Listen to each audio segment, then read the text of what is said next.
The Clockmaker's Paradox.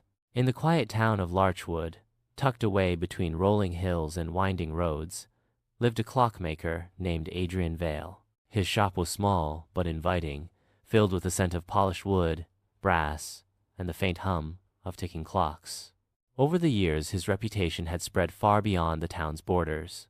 People traveled from distant cities to seek his expertise, not just for repairing timepieces, but for his unmatched ability to craft intricate, almost otherworldly clocks. But there was one clock, a masterwork Adrian had spent his entire life working on, that set him apart from the rest. It was a timepiece unlike any other clock that, when completed, would allow its wielder to control time itself. This clock had a history. Adrian had discovered the design for it in an old, dusty manuscript he stumbled upon at a forgotten flea market. The book was written in an ancient language, its pages brittle and yellowed with age. It spoke of a lost art known as Chronos, the manipulation of time, and the key to it. A clock with an intricate mechanism capable of bending the flow of time. But there was something else the manuscript revealed a catch. The clock was only a prototype, and in order to activate it, Adrian needed a rare gemstone known as the chronite, a jewel that existed only in a space between moments, between past and future, a stone that was neither here nor there. Adrian had spent years searching for it, but it was elusive, like trying to grasp the edge of a dream. The clock sat on his workbench, beautiful and incomplete, its gears glinting in the dim light of his workshop, as if it were waiting for something he couldn't quite put his finger on. That was until the day Isabel Shepard entered his life. Isabel was a historian, a woman obsessed with the mysteries of the past.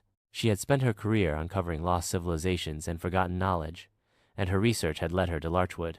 She had heard whispers of Adrian's clock, of its ability to manipulate time, and she believed she knew where to find the chronite. "You've been searching for it, haven't you?"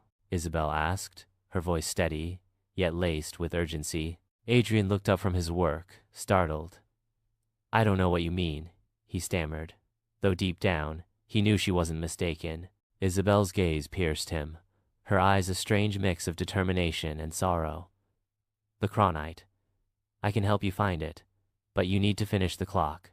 The clock will bring time into focus, and only then can the chronite be extracted. But beware, for time is not a tool to be wielded carelessly." Adrian stared at her, the weight of her words settling over him. "Why would you help me?" he asked, his curiosity piqued. "I have my reasons," Isabel replied cryptically. "You don't need to know everything. What matters is that the chronite exists, and it's the key to unlocking a power far beyond your understanding." Despite his reservations, Adrian agreed to work with her. Together, they pored over the manuscript, deciphering the ancient language, unlocking hidden clues.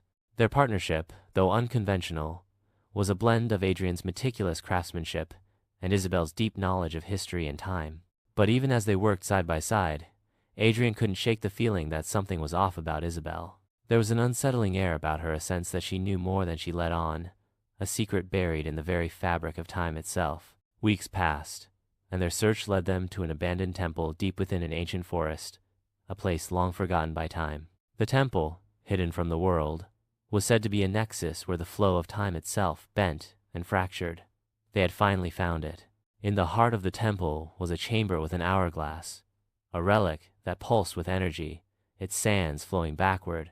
"The chronite is here," Isabel said, her voice reverberating with the eerie stillness of the temple. "But we must synchronize ourselves with the flow of time within this hourglass. Once we do, the chronite will reveal itself." Adrian, both anxious and excited, nodded. Together, they stepped forward. As their hands touched the hourglass, the world around them shifted. Colors twisted and stretched, sounds became distorted, and the very ground beneath their feet seemed to tremble. Time fractured. It was as if they were floating between two worlds, between two moments in history, and for an instant, Adrian could feel the weight of eternity pressing down on him. When the world stopped spinning, they found themselves in a desolate field, under a sky that shimmered with purple and gold. The air was thick with an unsettling quiet. Before them, in a small clearing, lay the chronite glowing softly, embedded in the earth, pulsing with a light that seemed to come from nowhere.